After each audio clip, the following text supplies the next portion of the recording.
hesitated to become a dog trainer because I thought I would be judged for my dog.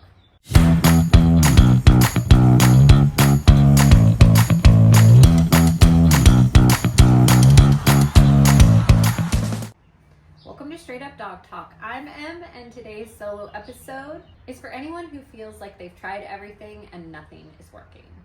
If you've ever sat there thinking, why is this so hard? Why don't we have this figured out yet? Did I mess this up too badly to fix it? This episode's for you. I don't talk about this part very often, but I almost didn't become a dog trainer. Well, actually, let's back up. I almost became a dog trainer 3 different times in my life.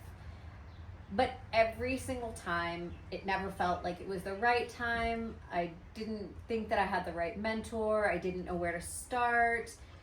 One was right after brain surgery. One was immediately after I started working with a trainer with Fitz.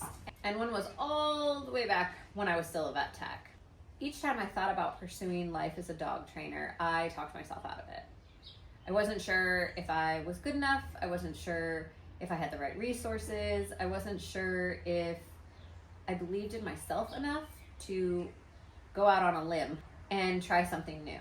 But each time I decided not to become a dog trainer, it was never because I didn't love dogs or that I didn't have years of experience handling them, because I had all of those things. But most recently, when it came to Fitz, if it wasn't for my mentors, I probably wouldn't have taken the plunge, simply because I was afraid that people would not understand Fitz. They would look at his progress and wonder why it was so slow. They would question my methods and my ethics and my ability to get the job done if I couldn't even get it done with my own dog. Fitz was already 4 years old. We had tried so many things. And still, his big feelings came out in ways I didn't know how to handle. Barking, lunging, spinning, freezing, shutting down. I felt like I was out of my league. Oh, come up here. Okay, come on. You're gonna join in? Okay. And deep down, I carried this belief that because I hadn't gotten it right the first time, that I had already failed him. That because I didn't get it right the first time, I couldn't possibly help somebody else get it right. That there was no way I could be a trainer if I had to start over myself.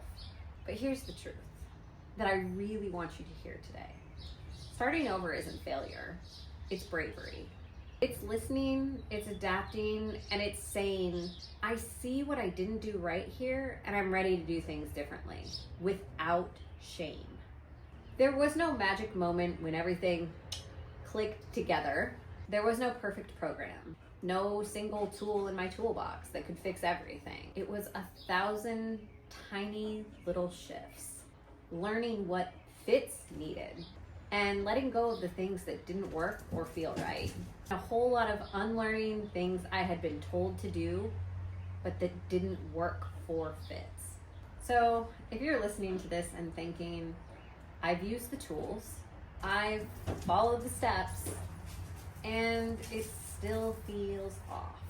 Or maybe I've tried things I'm not proud of because I didn't know what else to do. And even I'm learning backwards and I'm tired. I just want to say, you're allowed to start over. You're allowed to do it differently. And that doesn't mean that you failed. It means that you're growing.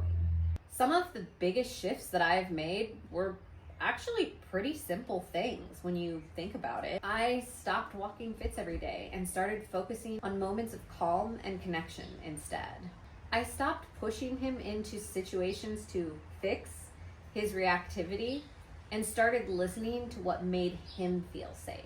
I stopped pretending we were farther along than we were and started honoring exactly where we were in his journey. These weren't always things that I found online or that trainers or my mentors were recommending to me.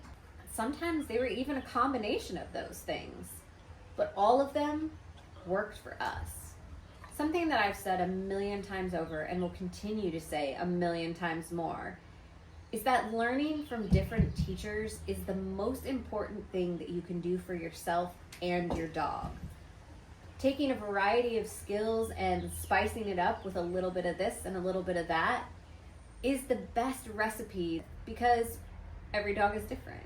And if you don't adapt what you're doing to the individual dog, it's going to be really hard to succeed. A failed recipe is always a failed recipe. It's not going to be palatable for anybody if you burn it or put the wrong spices in it. The main message I have for you today is that your dog doesn't need you to be perfect. They need you to be present and willing and honest enough to say, this isn't working. Starting over isn't a weakness.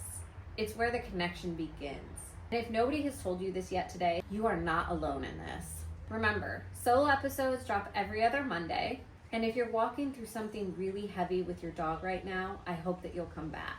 I'm so glad you're here. See you next time.